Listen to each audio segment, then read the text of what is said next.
Hello, everyone, and welcome back to Think Ribbon, the podcast where we talk about the things that we think about. I am Kai Morgan, joined once again by the lovely Diamond Key 98. It's very original. How are you doing today, Diamond? I'm doing good. I actually got a really good night, good sleep last night. I've been working a lot, so on my day off, I just sleep through till like 9 o'clock when I usually get up at 6:30. So I'm feeling good. Did you dye your hair again? No, I didn't dye it. I need to though. You can't really see it in the light, but yeah, my roots are coming through. Cool. How are you doing? I am good. I am excited as a gamer because it has just been an avalanche of gaming news, remakes, remasters, just all sorts of stuff. And that's what we're here to talk about today, which is Resident Evil 4 Remake. Finally, we get to see it.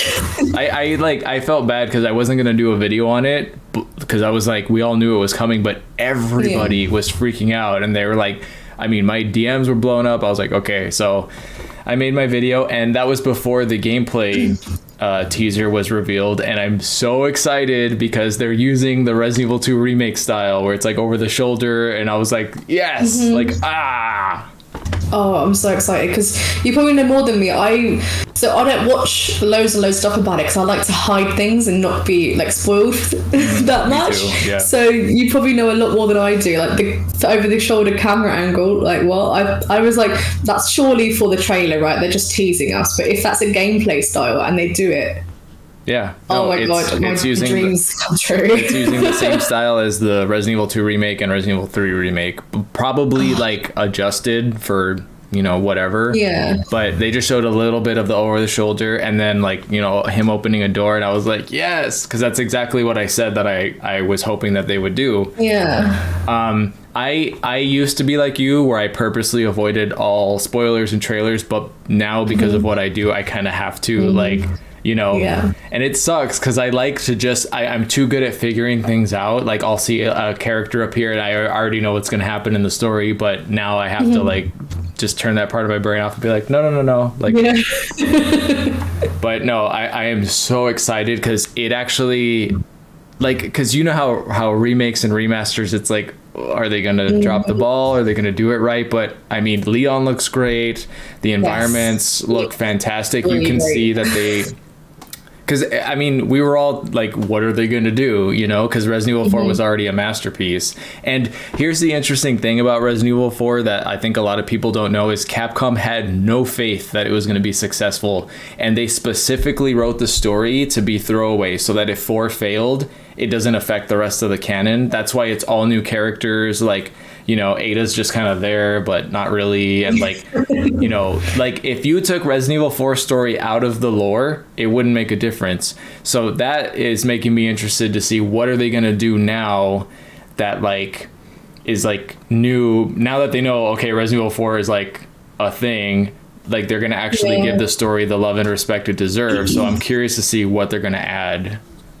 Well, they've already done it with the last Plagas is to do with Nemesis, isn't it? That's the connection there. Yeah, so to that and to Village, they're tying them together, which is good. We like to see that.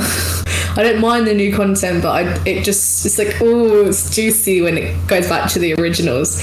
I've just started playing the director's cut today, and I was just like, I want to be back in this time when it came out, but I was not around for it. I was only it was 1998 or 99 when director's cut came out, or was that 2? I see, I'm awful with dates. No, 2 came out in 1998, and I think the director's cut came out after that, because it the sequel was so successul, they wanted to make more money, so they released the director's cut, which everyone went and bought the game again. So yeah, I was 1 probably. I was born in 98, so I wasn't even. I feel so old. I was already 12.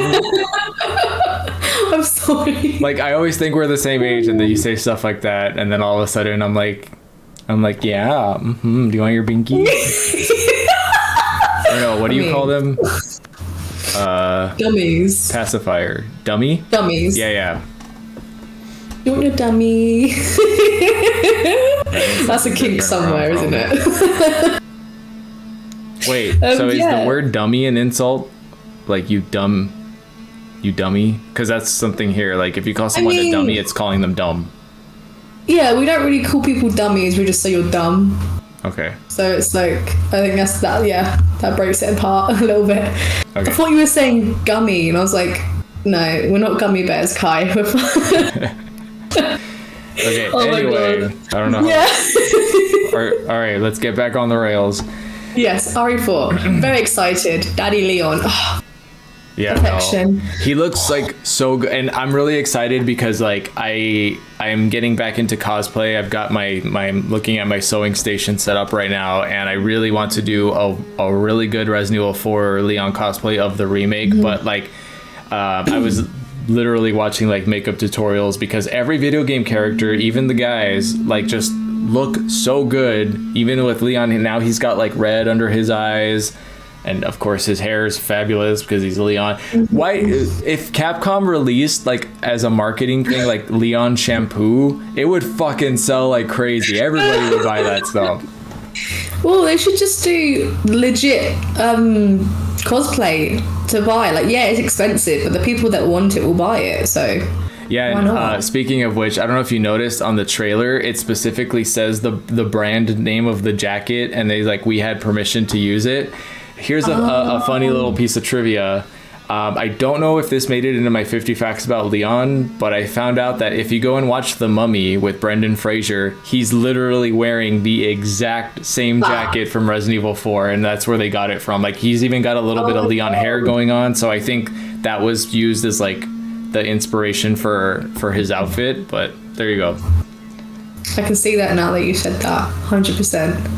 Yeah, and that's another thing too that I noticed is I guess I never realized it didn't make sense in the original. They were all dressed for cold weather, but the environments never read as cold. They all read as warm, because I mean, Ashley didn't make sense. She had her sweater over her thing, but she was wearing a skirt, and Leon's like in this big jacket. Ada's wearing like a dress. Like, everyone was dressed for totally different kinds of weather. Capcom in general, though, they have a thing with girls in skirts, which is like, I like it. It's cool. But yeah, I think that's just a Capcom thing. They like legs. I think they didn't want to deal with any of the stuff that Ashley like caused problems with, so they're like, we're just gonna put her in pants now, and we're gonna. Well, yeah, people are complaining because that mechanic's gone now. It was like, Leon, you. Well, also, like, are people really thinking they're not going to give Ashley her classic outfit? Everyone's getting their classic outfits. Yeah. Ada's going to get the dress. Like, if they don't, I will be fucking shocked at Capcom for not including them, because, I mean, even if it was DLC, people, I would buy it. You know, I don't care. Yeah. Give us the option. Don't not give us the option, because most of the players that are playing your games, Capcom, are hardcore fans who've played all of them. You have some new people in there, but most of them are hardcore fans. So I don't know why they don't take any second they possibly can to shove a little Easter egg in there. Like, yeah, honestly. And this is going to be a really cool thing too, because this is what happened in Resident Evil 2 Remake, is we got to see this whole generation of like younger gamers experience the games that we love for the first time. And now it's going to happen again with Resident Evil 4. I mean, I don't know how much scarier they can make it, but I mean, Resident Evil 2 Remake was actually scary. Like, you know, when you turn a corner and a zombie grabs you and you're like, oh, fuck. Imagine that, but with a chainsaw. I just think I'm desensitized now. Nothing scares me anymore. I don't know what it is. That's the challenge they have, is to make it scary. Because Resident Evil 2 Remake has made me jump really bad sometimes. I mean, like, full on, like, hitting my knees on the bottom of my desk, like, just like, fuck! Oh, fuck! Oh my god. No, I mean, it depends what you class as scary. Being made jump doesn't make me scared. It just, it makes me jump. It makes me like, oh, shocked. But when I played Outlast for like the first 20 minutes, I was genuinely scared. And then I got used to it, and then it didn't become scary anymore. That's kind of what games... Sorry, put my phone on silent. That's kind of what games do. That's the hard part these days, is scary is really hard to achieve. Yeah, but really you're like me, where you play horror games like all the time, so you're kind of desensitized, as am I. but there's a lot of people who don't. Like, they'll play a scary game and then run away from it and never touch it again, you know, unless like it's like there's a sleepover, you're with friends or something, because there's a lot of people who genuinely don't like horror games, like not even like a little bit, like they just, you know. And I remember I used to be like that. I don't know if it was because I was younger, because I was new to scary games, but like I could not play Silent Hill at night. If the sun had gone down, Silent Hill, no, because I literally had nightmares. I mean, yeah, I think a big part of me not being scared is not playing at night and without headphones. So if I play with headphones at night, then maybe it might be a bit more scary, because when I played Resident Evil 4 at like 2 a.m. once and I got to the regenerator part, I was a bit like spooked afterwards and I couldn't sleep straight away. So maybe that's what I need to do. I can't wait for their reskin. Oh my god, I forgot about those. Those are like legitimately one of the scariest Resident Evil monsters. That's the part of Resident Evil 4 that I sink into my chair and I'm like, oh no, not this part. Yeah. I think also, actually, another thing that stops things from being scary, once you've sped run the game, it completely takes away every single scary aspect of the game, because you're just like, see you later. That was one of the cool things from like a gameplay design standpoint that I loved about Resident Evil 4 is when you start like a new game, it's really scary because you're really weak. Your guns like aren't very effective. But as you progress through the game, you level up your weapons, you get stronger, and they purposely do it at certain checkpoints so you're not too powerful right away. So there's like a wave that you ride, and by the end of the game you're like, and then when you start a new game, then you get to go through it and you're like, and then that's like the Resident Evil formula, because Resident Evil is a little bit scary, but it's mostly just like cool, you know? It's like, do all of this and then level up, and then that bit's not so scary anymore. I guess I never realized that Resident Evil 4 was like, it had a leveling up system in disguise. Like, you weren't leveling up your character, but by leveling up your weapons, you kind of were. Oh, actually, here's the thing I meant to tell you the last time on the podcast. So it's about Resident Evil 7, but I didn't quite realise just how much adaptive difficulty works. Like, I've never truly seen it until I watched Rob play it.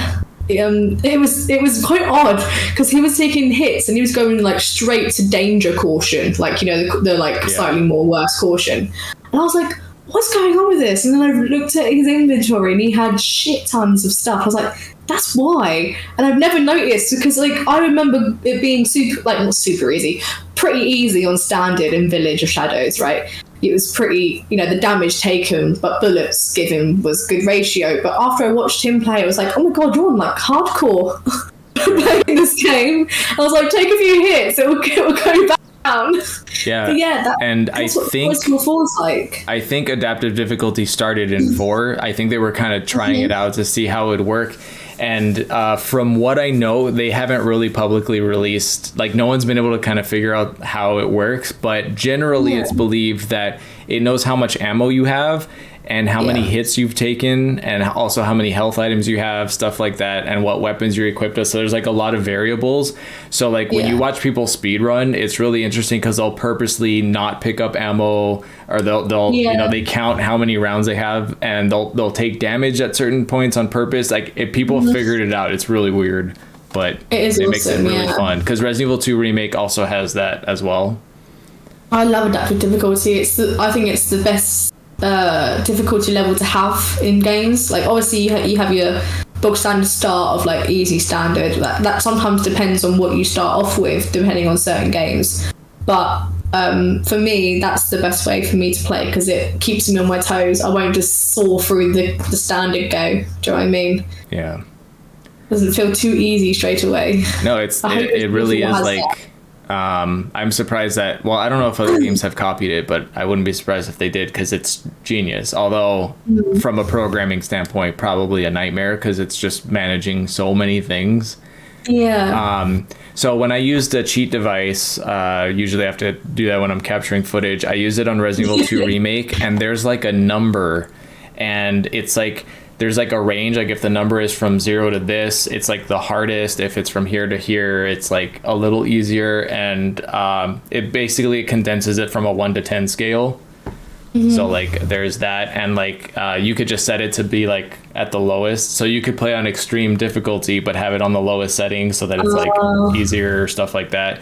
And I got to kind of look under the hood and see how it worked, but yeah, if that didn't come back, they'd be real stupid. Like, what if they record like extreme modes and then they have that in the background but no one knows?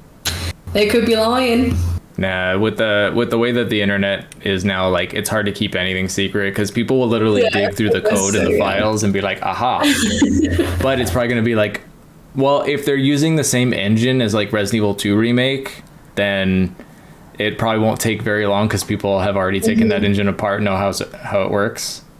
Yeah. But I will be so upset if QuickTime events aren't back because everyone loves QuickTime events.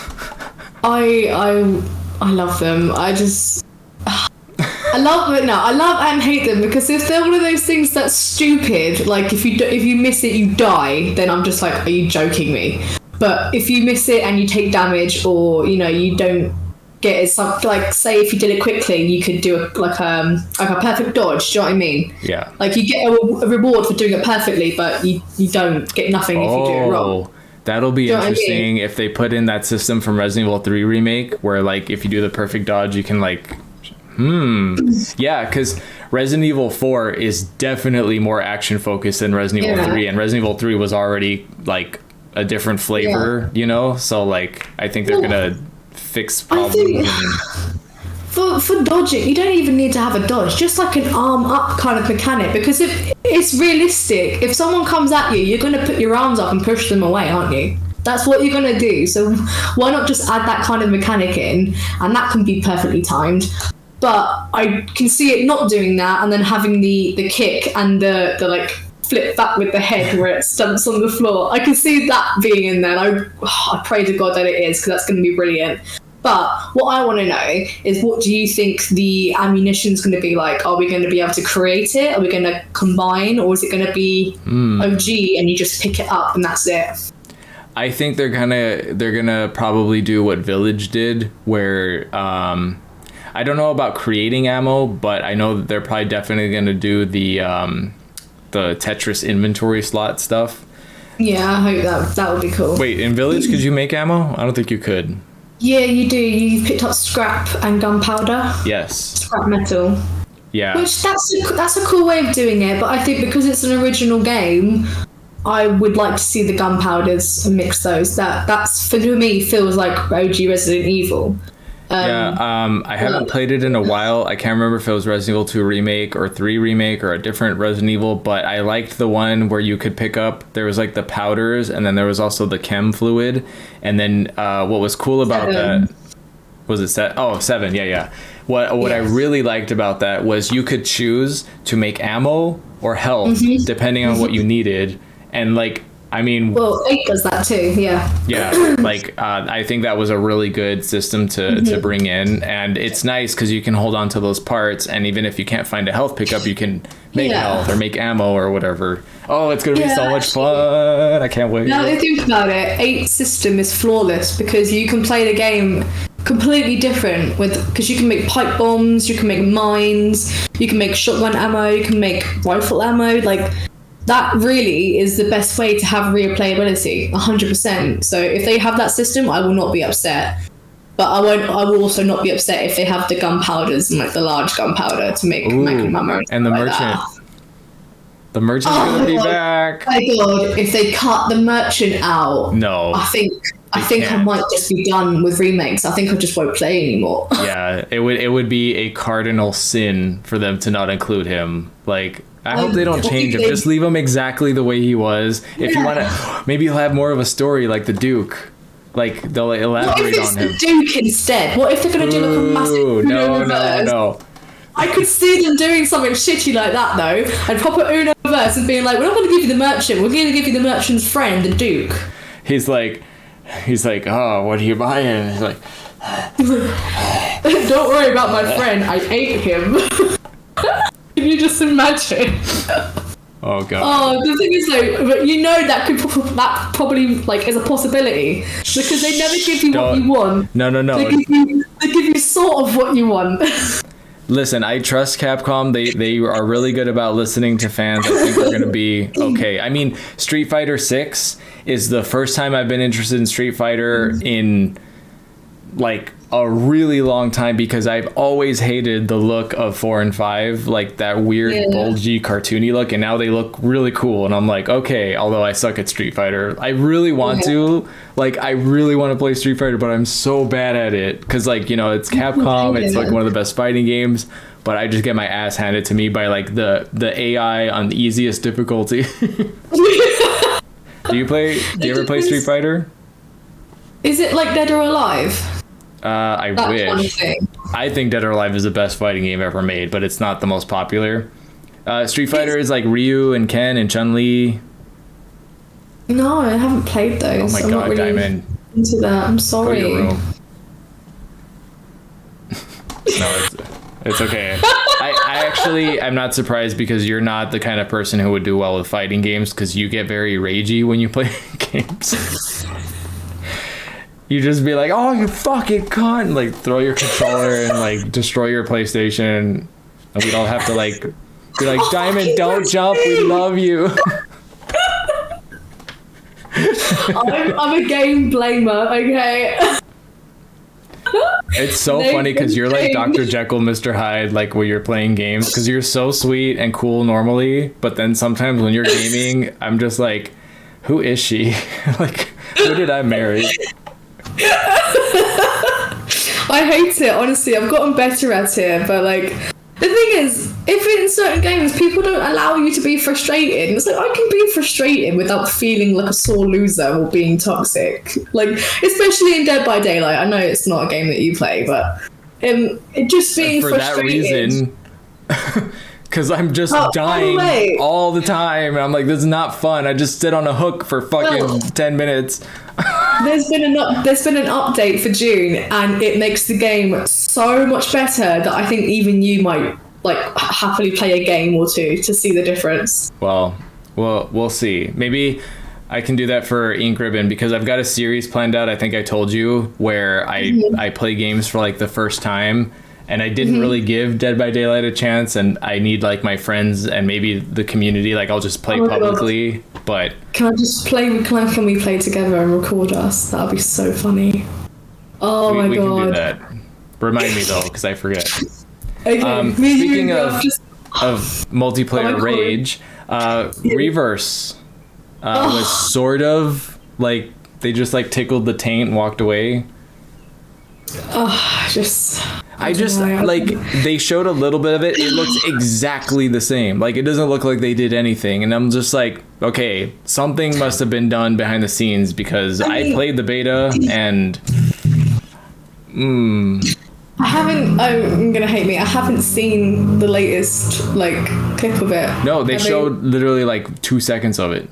They're like, it was like all the announcement. They're like, oh, and Reverse. Anyway, and like, that's where probably everyone's why like, wait, what? did it.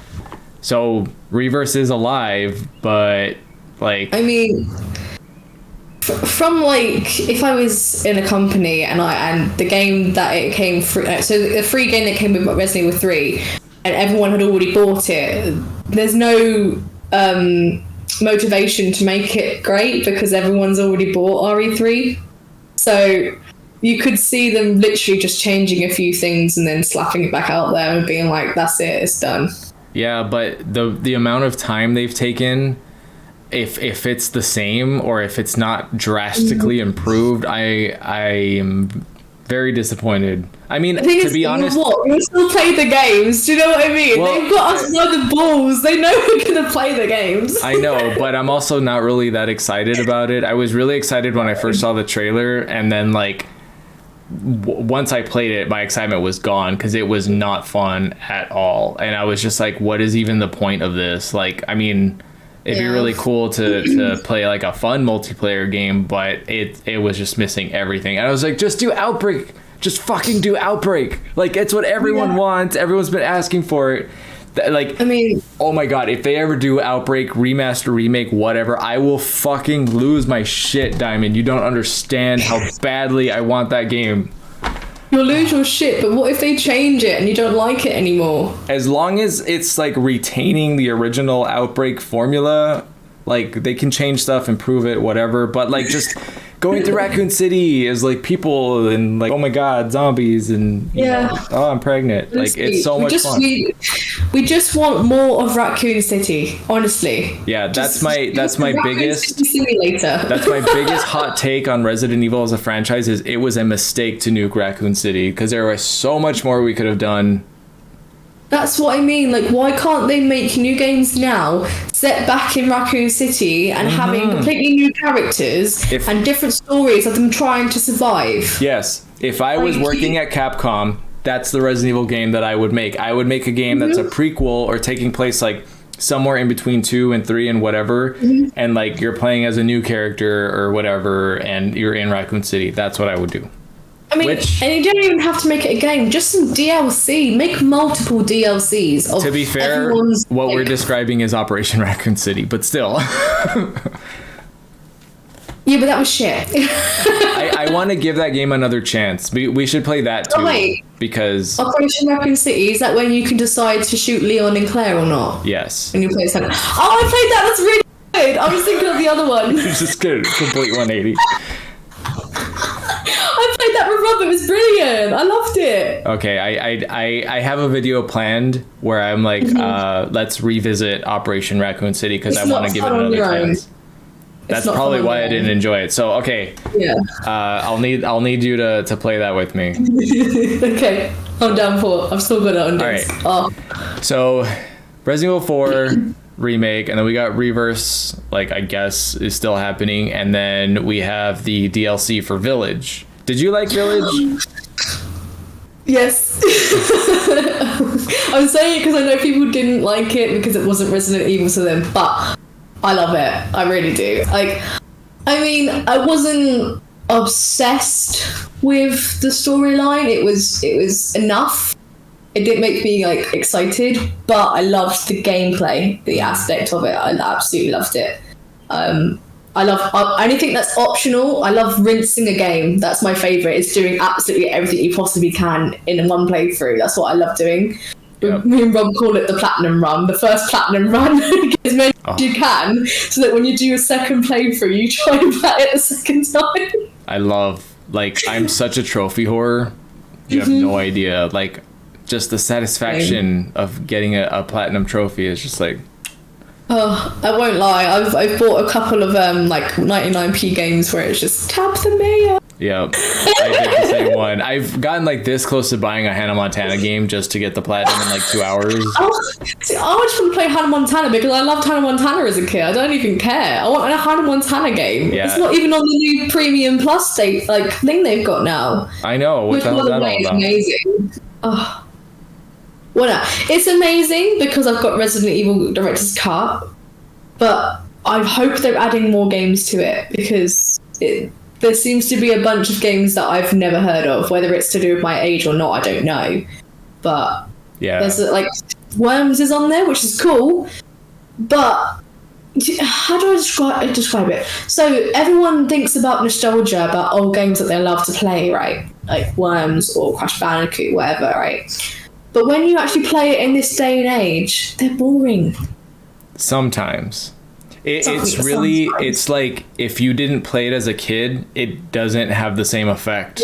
Because that's what nostalgia does, because you're not just playing the game, you're like remembering. Like the weird thing that happened, if you saw my Nintendo 64 video, I have to play, it's like the classic AV plugins converted to HDMI, and it looked like I was playing on a 90s TV.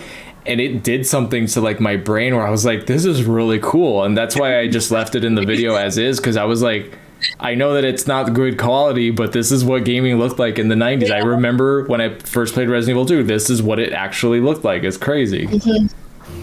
Oh yeah, it's definitely something about Hi, Carl.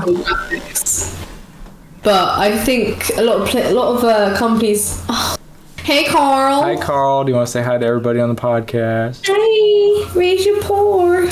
You're being a little cutie. Oh my god, I love this cat so much. Did you let him get the bread or not? No. Oh great, now you're getting on my desk. Okay. Please don't. The guy just sent me a video of Carl trying to get some bread in the fridge. So cute. No, like cats are obsessed with bread. There's so many videos online of them trying to just like trying to take away the bread, and they're like, or like just clamped onto it. Bud. Jesus. Carl. Oh my God. Sorry. You just turned your computer off. No, he likes to he like bats at the wires and tries to like reach under my desk to like unplug shit. Are you helping me, bud? Okay. Anyway, so speaking of nostalgia and remakes and all that stuff, I know you're not the biggest Final Fantasy person, but the funny thing is I kind of wasn't either. So Final Fantasy VII is like, so many people, it's the greatest game of all time. It had the best graphics on the PS1, blah, blah. Please don't turn off my computer. Carl. Bud, come here. Get out of here. Oh God, sorry. I love you. Don't be mad at me. He's okay. sabotaging us. How dare you? Final Fantasy VII. What was I going to say? Oh, yeah. So everybody loves Final Fantasy VII. I tried because I had such intense FOMO. Like everybody was raving about it. I tried to play the game. I played through it once, maybe twice on the original PlayStation. I was like, this is so boring. I don't like any of the characters. Like nothing speaks to me. And then also having to read dialogue, I was like, oh, like. So I watched Advent Children when that came out, and I was like, I was just excited because of the 3D graphics. I thought it looked really cool, and I was like, oh my God. And then I played Crisis Core on the PSP, and I fucking love that game. Like, Zack is my favorite character, and I was like, oh my God. But it's been in, like, limbo. It's never been re-released. It's never been remade or anything, and I just gave up on that. And then I played Final Fantasy VII Remake, and now I am a Final Fantasy VII fan. Now that I got to, like, really get to know these characters, they've been improved, the story's been more streamlined and all that stuff. I actually am very much enjoying the game and the story, although I still think Crisis Core is my favorite. And then Square Enix announced that they're remastering Crisis Core, and I just, like, my head exploded because, like, people have been waiting for this for like, the last time we saw this game was only on the PSP in 2007. It has not surfaced in any way, shape, or form since then. And they released a trailer, and I was just like, oh my God. So I'm already working on my Zack cosplay because he was, like, not the most popular character, and now I'm like, oh, it's happening. I ordered the wig and everything. I got all my sewing patterns laid out. A lot of this is just woo. Yeah. You just sit there and look pretty while I tell the viewers what's going on. Okay. But, like, that's something that can happen too with these remakes, and that's the interesting thing is because, like, I know that there's people who had that experience with Resident Evil 2 where they, like, I played the original, I didn't like it, blah, blah, blah, but then they played the remake and they were like, ooh, like, this is really cool. I like this. Mm-hmm. Are you looking for Carl? He just keeps jumping on my computer, and he's, like, so dangerously close to the power button. You can just hold him. Just hold him for the rest of the video. He doesn't like being held. Well, he does, but not when I'm sitting. Come here, bud. He likes when I hold him like a baby. Cat dad. Oh, not right now? Okay. Okay. Why don't you go downstairs? They go to your room. Oh, I love being a cat dad. Like, I have so much love for this cat. Hey! It makes you realize how much you talk to your pets. Like, I'm walking, I'm like, hey, baby, I love you. And then I'm just like, sit down, watch TV. I'm like, I just spoke to a dog. Oh no, I talk to him. I like realize that. I realize just how much I actually talk. Like it's a person. Well, you should. Like, they're family. I know, but I'll sit there and I'll be like, what are you looking at, Ben? What's out there? What's outside, hey? What's outside? And then she'll look like, I want to talk, but I don't speak words. No, I do the same thing because he likes to, we have a bunch of rabbits and squirrels and stuff running around, and he likes to sit on the kitchen table and just, like, look outside. So I'll join him, and I'll just sit there while I'm drinking my coffee and be like, oh, wow, look at that bunny. And he's just like... it's like they want to talk to you. No, and he's a little brat. So the video I sent you earlier where he was trying to eat my cereal, like, I told him to stop. I put my phone down, and then he started, like, batting my hand and, like, trying to bite me. And I'm like, hey, like, I can't give you this food. This is human food. So I got up and gave him a treat. And like usually when he gets like that, I've learned he needs to exercise and whatever. So I'll get his cat toy on like a stick, and I'll just like let him chase it around the house. He loves playing with it. Are you gonna get a collar and walk him? No, I don't think he'll like that. But idea. I do want to make him some cosplays, which I've learned is becoming like an internet thing. Apparently, like it's slowly getting traction. Because if you just Google cat cosplay, you'll find quite a few, like Legend of Zelda cats and whatever. So I'm trying to think of Resident Evil, and I'm like, what could I like? I mean, a little Leon cosplay would be cute, but I don't know how to do the wig. I did think of Wesker, so he could be Albert Whiskers. I mean, he's already got the cat eyes. He doesn't need the contacts. Whiskers, but like where the fuck do I get sunglasses for a cat? I'm gonna have to make just see a raccoon for Raccoon City. It's already got the fur for it. Just get a pair of sunglasses. No, I already know. I put clothes on him. He's probably just gonna fall over, or he's gonna like bat it off. Oh, can you get like a mini beret? Oh. That would be so cute. I did think of making him a little Chris Redfield Stars vest. That'd be sick. Or just a little a red leather jacket, to be clear. Yeah, but he can be so many different characters. Can you dress him up as a spider for Halloween? Maybe. Well, I was kind of thinking of doing like a theme costume with him, like where we match. And the only thing that keeps coming to mind is Donkey Kong and Diddy Kong. Like I'll put the little like, I think Diddy Kong wears like a vest and like a hat, and I'll just have like the tie, and we'll both be monkeys. Yeah, that would be great. I like that. Yeah, we'll see. I'll think of something. It's fun. Just be Claire and Sherry. Oh. Yeah, gender bent Claire and Sherry. Wait, what's the male version of Claire? Clint? Yeah, Claire and Clint, maybe, yeah. Yeah, Clint. Maybe Chris? I don't know. Probably, yeah. No, that would be Christine. And then, yeah, Sherry doesn't translate to like a guy's name either. Claire and Carl. Aww. Alright, anyway, enough about my cat. Yes. Yeah. Oh, don't worry. Like, if I do end up doing that, it will be a video. Like, imagine the views. Like, I turned my cat into like Leon Kennedy or whatever. I mean, just like money. No, I'm just kidding. It'll be Leon C. Kennedy this time. No, what I would love to do is green screen him and then like edit him into like the Resident Evil rooms, like he's walking around dressed as the Resident Evil characters. Oh my god, it'd be so cute. My heart.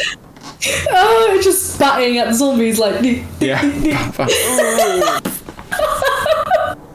That would be brilliant. I love that. But we need to get back to Resident Evil talk. Jesus. Yes. So anyway, Village DLC finally announced. Hey.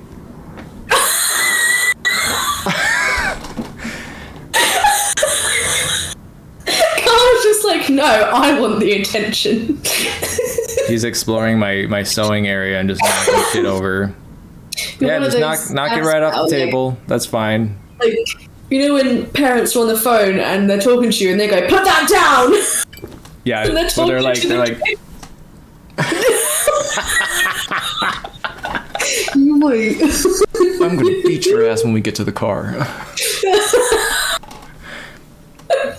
Oh my god, I remember one time my grandma, like, there was like a thing going on where like Walmart installed security cameras and people who were like spanking their kids were getting in trouble.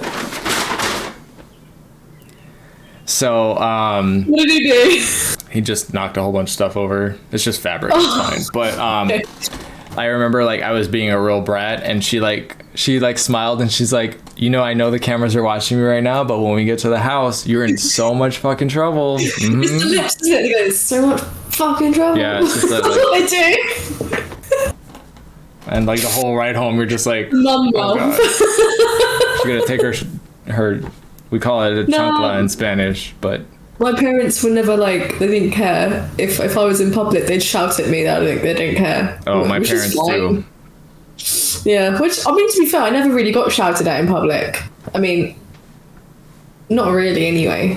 I didn't really do anything bad in public. My parents me and my dad, me and my brother were actually pretty good children. We weren't spoiled or bratty. We went to sleep. God knows I probably slept fine as a kid.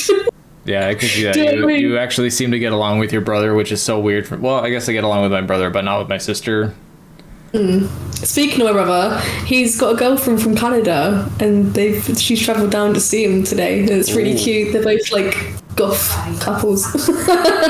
It's really cute. That's really nice.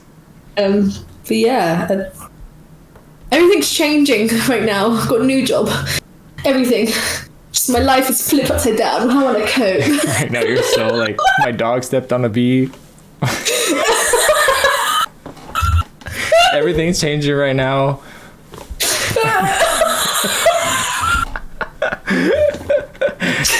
Oh god. Oh, it's hot in here.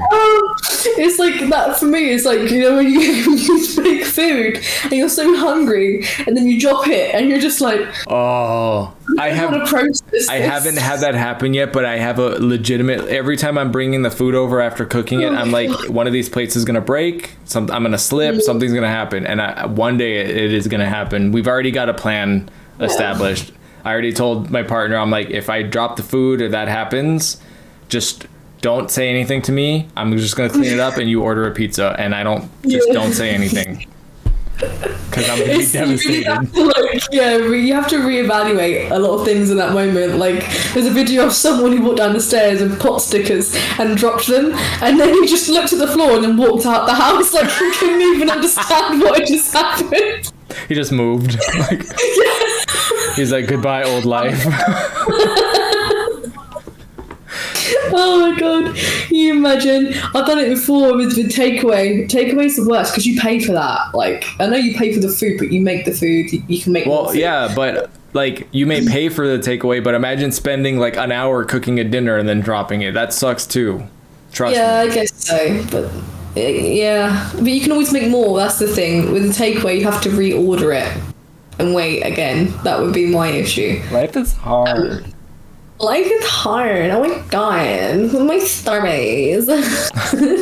Oh my god, I would love Starbucks right now. I miss coffee so much. I might have to start like trying to drink it again because I love iced coffee. There's this couple on YouTube that does these 30-day challenges, and they've done all sorts of stuff, like 30 days of meditating, 30 days of no sugar, 30 days of whatever, like working out, blah blah blah. And they did, of course, 30 days no coffee. And that was one where at the end of it, they're like, there was no difference. I wasn't more tired. I wasn't more anything. I was just less happy because I wanted coffee. And I was so happy to hear that. It does have effects, but sometimes it's just a matter of what you enjoy doing. It doesn't have to be the flavour. Sometimes it's the motion of getting up, going out, walking to a shop, ordering the coffee and sitting there and enjoying it. It's the motion. That's why some people like smoking, because they like doing this. So that's totally true. And like, that was what they said. Like, what they started doing was decaf, because they just liked the having a warm drink, you know, the comforting experience of that, which is fine. As an ex-Starbucks barista, I do want to spill a little bit of information because there's stuff that people don't realize. Just by modifying your drink order a little bit, you can save yourself so many calories. First of all, never, ever, ever, ever order a Frappuccino or anything that's blended, because like, those things are like 800 calories. And on top of that, when you make it, like as a barista, there's this big mysterious like goo that you have to pump into it. And it's literally just like an emulsifier, and it's gross. Like, just don't get blended drinks at Starbucks. They're really unhealthy. Anything blended is not good for you unless it's in general. If you blend something, you take every ounce of fiber out of that food, and that is fiber is what fills you up. So if you have a smoothie and it's blended vegetables, that's not going to fill you up. But if you eat a pile of vegetables, that will fill you up. Yeah. That's where. Yeah, juicing. Don't do that.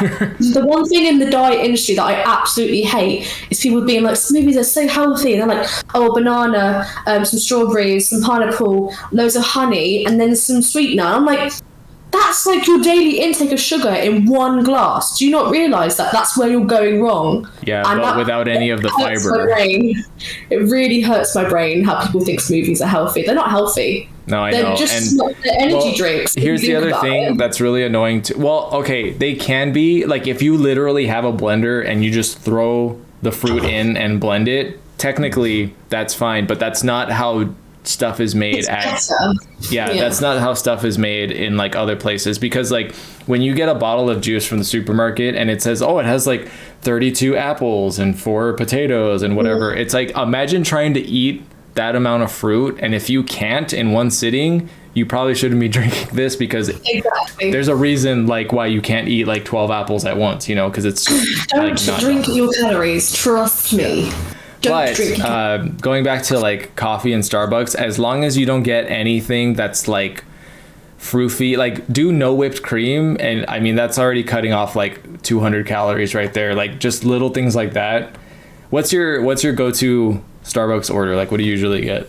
Well, I used to get I used to get an iced hazelnut latte. Yeah, see, that's fine. That would be it. It's literally a couple pumps of the hazelnut sweetener, milk, and espresso. That's it. And that's all. I don't like all these like extra.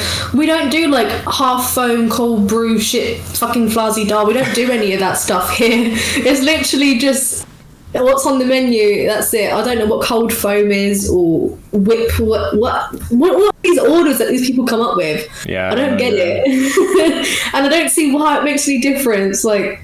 It's very odd. Very, very odd. Like, you come here and it's just like, do you want coffee? Yeah. Do you want milk? Yeah. Do you want it on ice or do you want it hot? Hot. Okay, there you go. Literally the process.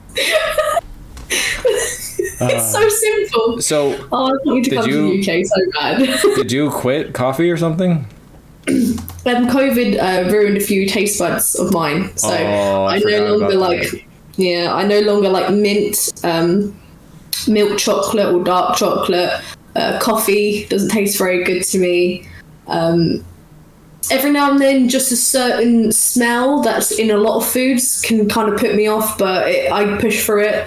So like some certain seasonings, but I know some things I'm like, oh yeah, I know it's that thing that's making it taste weird. And sometimes it's like, this tastes like raw garbage to me. Like I can't eat this. Man, still? Because it's been like almost like a year, right? October will be a year. Yeah, that's crazy. I can't drink Pepsi anymore, anything like Pepsi or Coca-Cola, anything along those lines. Like I drink sparkling flavoured water now, so like citrus and things like that. So yeah, I mean, it's made me find joy in other flavours now. So I love white chocolate and lemon. Like that's one of my favourite things to go for now. And beforehand, I would always pick chocolate over like anything fruit flavored, and I would never expand. But now it's made me try lots of new things. So if anything, I'm kind of grateful for it.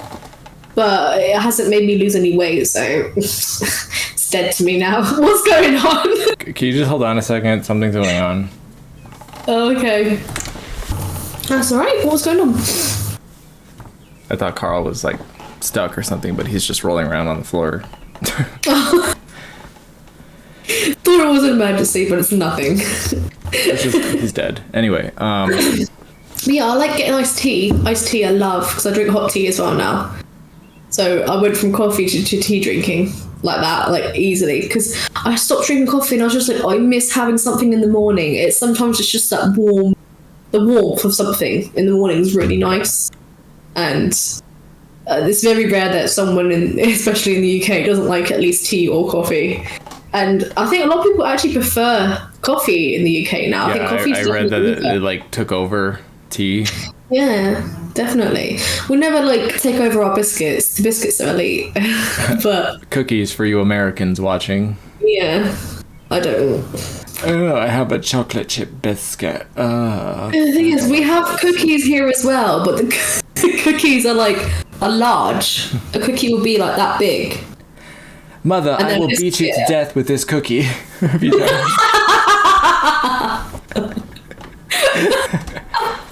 Oh my god, I was driving and my cookie fell out and caused a huge What do you say? Car accident?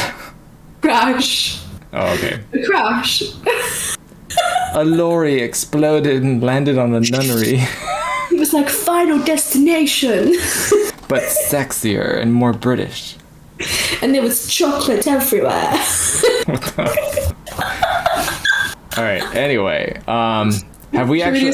Sorry for the people who are like tuning in for the Resident Evil talk, and now we're just like off on a thing. Have we even talked about the Resident Evil DLC for Village? I actually haven't. So again, I haven't seen any of it because I don't want to spoil it for myself. I'd rather just be like, "Oh, right, new DLC." So let me just look up the bullet points for you, so that you just know. Okay, they've added third-person mode. Yeah, I know about that. That I'm extremely excited about. Is that for the whole game or is it just for the DLC? It looks like the whole game. I'm assuming you still won't be able to see Ethan's face, but I mean, they did make his model, and the screenshots look pretty cool. It's like it's Resident Evil 2 remake style. So I am personally really excited about that because I'm not the biggest fan of the first person.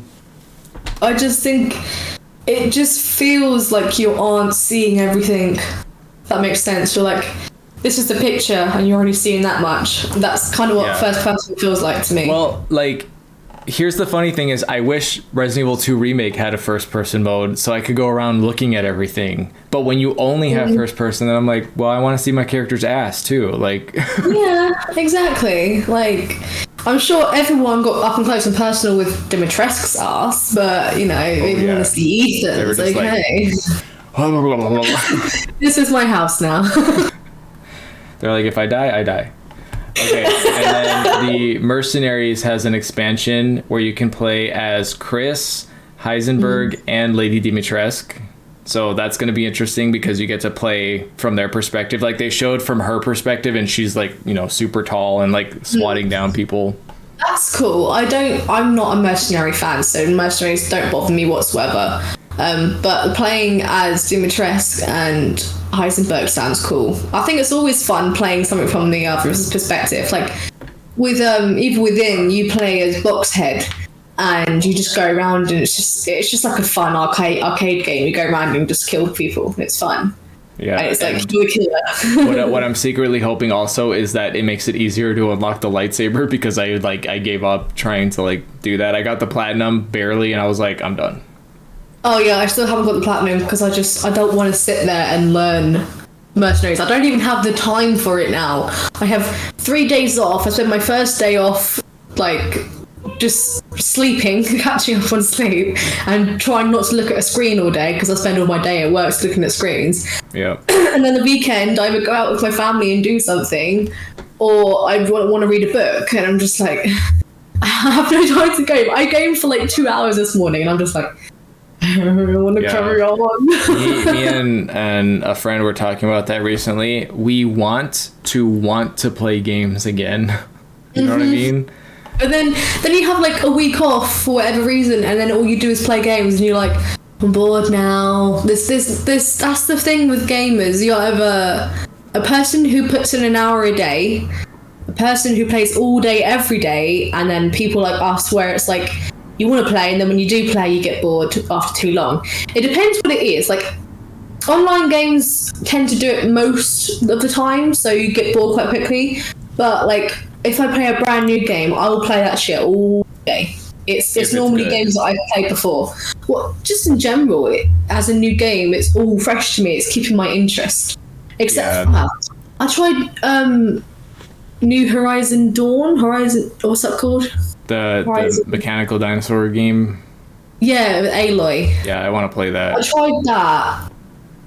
It's a bit lackluster, but they've got everything there that I like except for enjoyment. That makes sense. Well, like, sometimes I like that because there's certain games that like it's like cookie cutter where it's got like I'm expecting that game to play just like Uncharted or Tomb Raider, and like, you know, you can just zone out, get your trophies, and then once you got the platinum, you're like, okay, I'm done. Yeah. Like, because that's how Ghostwire Tokyo was for me, which I still really recommend you play. Chris, why take it? Oh yeah, it's on my list. I've got a list of games I want to play. Like it's very like collectibles, do this, do that, repeat, and like, you know, just kind of veg out. Is nowadays everything is so open world, but it's open world with no point, if that makes sense. So like you can walk over here and do all of this and like see things, but there's nothing to collect there. There's nothing of purpose. So why? Yeah. That makes sense. Like, we don't want the games to be linear, but we don't want areas in games that have zero purpose and just makes exploration not as fun.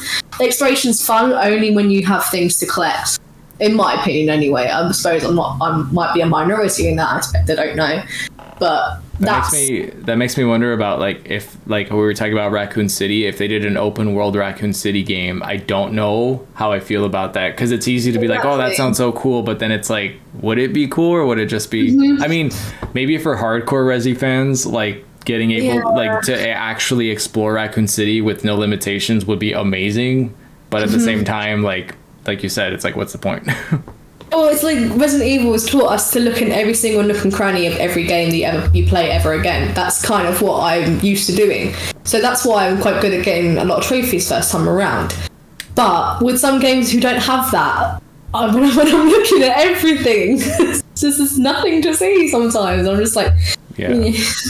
But that's one thing that I like about trophies too, is like there's a lot of games that I know I wouldn't have known about certain things or done things like features or whatever if I hadn't been trying to get a trophy, and it's kind of like changed how I game. Like I got better at gaming. Like one of my biggest gaming sins is I just hate blocking. I never block. I just take damage. I'm just like, I'll be fine. But then when you play on, you know, really hard difficulties, you're like, oh, I can't do that.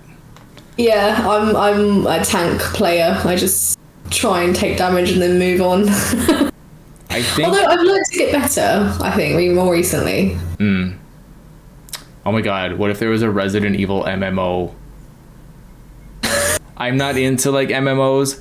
I would play that one. I would fucking totally play Resident Evil MMO. I mean, you can only rinse something so dry, do you know what I mean? I love Resident Evil, but I'd love to see more content from Silent Hill. That would be amazing as well, like hopefully. But we've got Split ahead, haven't we? Yeah, I suppose. Although there was that like leak that supposedly they're working on a Silent Hill reboot, but I'll believe it when I see it, because like I feel so bad for Silent Hill fans, myself included, because it's like if they just did a Silent Hill 1 remake, do you know how much money Konami would make? But my god. Why? It's like, I know by not doing it, they're preserving the originals and they're keeping its power of being like an amazing game. Because that's what happens. Like Resident Evil 2 and 3 OG are amazing games, but the remakes have the power to take away the nostalgia of that game and replace it. So like, I understand why they're not, if that's what they're trying to do, but I don't know. It makes so much money. So much money. Yeah, it definitely would. But I don't know if I agree with that, because like there's sometimes that I want to play Resident Evil 2 Remake, and there's sometimes I want to play the original Resident Evil 2. It just depends on what I'm in the mood for or whatever. You know, so there's That's that. very true. I played the PS5 upgrade. Did it give you all the trophies immediately? Yeah. Ugh, I hate when they do that. It's like, let me do it again. Like, I'd be happy to replay completely the whole thing. I was glad not to. That was not a fun... It was fun, but there was... The DLC trophies were a bit... No, thank you. They weren't fun. Anything that like puts you through stress to get a trophy is not for me. But then you get the cat ears and everyone has infinite ammo. I don't know. Doesn't seem like... Because by that point, you've played the game so much that... Do you really want to play it again? Do you know what I mean? Who you're talking to, Diamond. Yeah, but like, what I mean is, if you had the cat ears with infinite ammo, you're not really playing the game, are you? Yeah, just more fun, because you could just kill everything. So see, for me, that takes away enjoyment. I like unlockables, but only to make trophies easier to get. Like, it's not a true play for me if I'm playing with the unlockables. Unless I do handgun run only or machine gun run only, something like that. Well, that's Otherwise- your self-imposed like no, like well, I don't know, I'm pretty sadistic when I play like games with like a lot of gore. Like I'll just sit there and like shoot a zombie's limbs off just for fun, or like I mean, yeah, I have done that. I remember trying to do my hardcore run just normally without speedrunning it, and I was knifing everything. Like, if I'm going to do my hardcore run, I'm going to allow myself the infinite knife, because the fact that you even have to have knives that break is an absolutely ridiculous mechanic. I don't know why they ever did that. Like, why? What was the thought process behind that? I want to speak to them and slap them. So I had the infinite knife, and I just sliced everything in my path. And I remember taking a screenshot of the hallway in between the locker room and the office. Just like dead bodies everywhere. Yeah, that infinite knife makes all the difference. I actually, now that you say it, I do remember really, really struggling with hardcore mode to the point of frustration, because it was just a little too hard. Like, just past my skill level. I'm not like the best Resident Evil player, but I'm pretty good. And even I was like, fuck this. So like normal people, it's like they have no chance. I got soft locked at the Birkin fight in the lab. The not the final stage, the stage before the train. Yeah. Yeah, I got soft locked there. And now that you mention it, I know what you mean about it taking away the fun, because the Resident Evil 3 trophies were way too easy because they let you use infinite ammo. I was just like using my rocket launcher and blowing stuff up, and I remember like I got the platinum and I was just like, well, I mean, there you go. I enjoyed the platinum for RE3 because the hardest difficulty was still really hard with the boss at the end. You had to dodge. Fuck that fight. Oh my god, I forgot about that. I did everything I possibly could to try and do it, but in the end I was like, being this upset about this game and not getting it done, I just got the rocket launcher and like I got rid of the pus balls like with 2 hits rather than like 8 or whatever it was. And I just about dodged enough to push those things in. I was just like, it's just not worth it. But yeah, the second playthrough was really fun for me on Resident Evil 3 because you had all the in-game challenges, like kill this many enemies with this gun, kill this many enemies with this gun, get this many headshots. And for me, you have to unlock those in order to unlock the rocket launcher.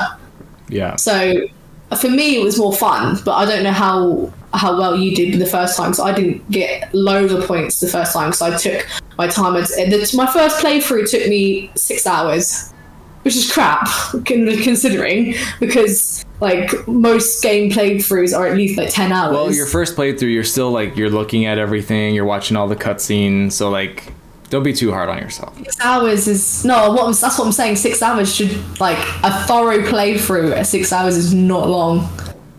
That, like, I played God of War and it took me like 2 weeks to finish it of gameplay. It was so long, it was so fun. So it depends. What was I gonna say? Oh, and just throwing in a little bit of Resident Evil trivia because I can't help myself, and I might make a video about this. I don't know if there's enough content for it, but I found out, so you know how there's nightmare mode? Yes. I found out that in the Dreamcast port only of Resident Evil 2, there is a nightmare difficulty and an expert difficulty, and I can't find any fucking information about what the differences are. So I got a hold of them, and they work with an emulator so I can like properly record them, but I haven't gotten to it yet. So there you go. I mean, Nightmare. Really cool. Nightmare is not a new thing. There's a couple of mods out there that's made it hard, but it's nice to see an actual like pre-made version of a difficulty. Definitely. Yeah, just because like I was like, what is this, like Nightmare in Inferno, whatever, and then I was like, oh, Nightmare actually existed way back on Resident Evil 2. Who would have known? And I didn't mention it, but just so you know, the last bit of DLC, probably the main DLC for Village, is Rose campaign. So you get to play as Ethan's daughter, and I don't really know. She apparently goes back to the castle or something. I don't know. I can see it being like not a hero on Resident Evil 7. I can see it being just like that, where you have your own little story. You have to kill enemies, and then that's it. Like that's generally what they do. So I'll be surprised if there's something different because that's what I'm expecting. But I don't know, because you expect them. Because it exploded at the end, didn't it? The whole area, the surface area exploded with the bomb. So why would the castle even be there? I don't know. That's Capcom for you guys. Well, I'm kind of glad they're doing it because so many people, and I will say this again, Resident Evil 9 is in development, has nothing to do with Village or Rose or Ethan or any of that. It's a whole new different thing. And I feel like a lot of fans, because of that closing cutscene, didn't get that closure where they're like, oh, well, now we have a new character. So I think this is Capcom doing that. We're being like, okay, let's like tie up this like loose end. Now you know Rose's story. We can move on. So I think that's why they're doing it. Yeah. I mean, to be fair, even if they had a new game with Rose, like, what could you do with that other than what they did with Claire, which is just... I know, the story's done. Yeah, the story's done. Start something new. Like, it was Ethan's story. Sorry, but... Yeah, just set it back in a different time frame. It doesn't have to be up to date and modern and relevant. It doesn't have to be that way. Like, set it in any time you want. Just make a new game that's interesting and fun, just like the old games. That's all we ever asked for. Well, it looks like Resident Evil 4 is headed in that direction, so I'm very happy about that. And hopefully in the future we get another game in the style of Resident Evil 2 Remake, because I'm all about it. I love that over-the-shoulder third person. I mean, they've perfected the formula. We're good now. Just keep making more. We will keep buying them. Everyone's happy. Yes, I am happy with them, but I just love the Resident Evil HD remaster, like fixed camera angle. You can't... That game is just amazing. It is one that I'll always come back to and play and enjoy all the time. That's what I want to see, a game where you could switch between both. The classic tank control turn or camera, whatever, and then like the third person. Because like imagine if that was added to Resident Evil 2 Remake where you could play like classic camera angles. Oh. And it's like, it's possible because I was so desperate to play a game like Silent Hill and Resident Evil the other day that was new. That I bought a game called No Name, No Number. Have you heard of it? No. Have you heard of it? It was quite popular in the sense of that it's very like Resident Evil. It wasn't. It's one of those games that you buy and you regret buying. Are you okay? You wanna wait a moment? What are you doing? Are you looking it up? Yeah. So the second one was what made me want to play it, because there's a second game. I was like, all right, if I play the first game, then it will be just like it. The second one's very like Silent Hill, and the first one's very Resident Evil. And straight off the bat, when I went into the options, there was over the shoulder, so third person, first person, fixed camera, and fixed following camera, like in Silent Hill, where it follows you but changes at the same time. Like Code Veronica. Like, if this game, like, it's not high. It's not got a great budget, but if people who made this game are able to give you 3 to 4 different types of views, why can't Capcom do it? Why? Like, it's so simple. It makes like the replayability so much different. Well, I mean, if they can do all this other complicated stuff, you know, maybe that's what Resident Evil 9 will have. Maybe that's what Resident Evil 4 will have. I mean, even now with Resident Evil Village DLC, we're getting third person, so that's progress. We're stepping towards that. Yeah. I mean, the ray tracing on Resident Evil 2 looks amazing. The graphics are there. Now we need the gameplay to update. I agree. 100%. So I guess now we'll just wait until all of these games come out, so everybody starts saving up your money, and then I got a lot of videos to make. So I've got a list at the moment on my phone of games that I want to play that haven't come out yet, and I want to see if you know any of them. Well, we've got Ghostwire, we've got Slitterhead. No, there's ones. Yep. The Day Before. Have you heard of that one? No. It's like a Last of Us hybrid, but with more zombies. Okay. MMO. So it's like survival. Oh, cool. Is it in... Where is it? New York? Next year. I'm not too sure. Oh, I have seen this. Yeah, they actually reached out to me, I think. they? And they wanted to sponsor me, but I think I didn't reply. Oh, Kai. I get so much fucking shit in my email, you don't understand. Well, remember, if you see that one again, don't turn it down. It looks really cool. All right. But we have God of War 2. Have you played God of War? Just the original on PS2. If you played the original, you'll probably like the remake. It's free. No, I plan to play it. I just haven't gotten around to it because I'm making videos. I got Alan Wake to play. I bought the remastered one. Yeah. The new Saints Row. There's a new one? Yeah, it's coming out. That's why Kamui Cosplay was doing a Saints Row. It doesn't look anything like Saints Row, that's why. Oh my god, can I run around naked though? I don't know. I don't know what they're planning on doing, but it looks like you're in a desert as well. Like, it's completely different looking. It's just called Saints Row? Mm-hmm. I'm down. I love Saints Row because it's fucking chaos. Yeah. The deluxe version is like £80 though. I'm not buying that one. I might wait until it goes in the sale personally, just because I think it depends. Because I know what Saints Row is about. I understand it. I know what you're getting, so I know what it's worth. But this is like a whole reboot. It looks like you can see they've got the gangs. You can tell which ones are the gangs and which ones are you in that. But I love character customization so much that spurs me to play this game 100%. I just saw they have a whole trailer just for that, and yeah, it's the only game I've ever been able to run around naked. Yeah. It's awesome. Or even run around in a little thong.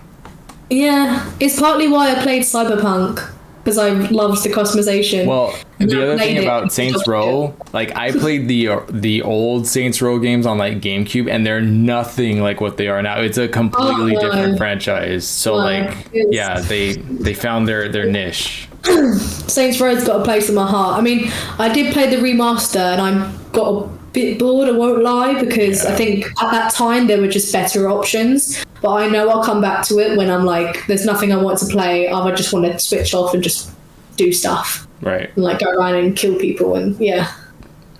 Okay. But and the Quarry, I want to play that as well. But I haven't even finished Little Hope yet.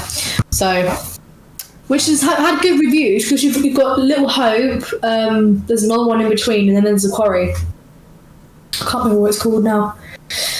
Do we have time for questions, or are we done? We do not. We've gone way over time. Oh no.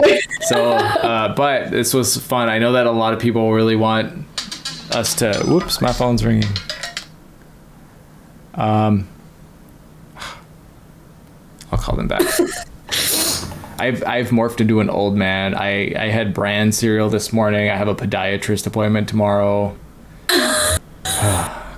But anyway, we're going to go ahead and end this episode here. Thank you guys so much for tuning in, and we'd love to hear your thoughts on Resident Evil 4 Remake, Crisis Core Remaster, the new Final Fantasy VII, the Village DLC, Reverse. Oh my god, so much is happening. So leave all that in the comments. And and suggestions as well. Podcast suggestions would be great. If you want to hear certain things, let us know. Yeah, anything that you would like us to talk about or whatever, because we are still figuring out this whole podcast thing, but I'm having a lot of fun. So, take care, drink water, and we'll see you next time. Bye.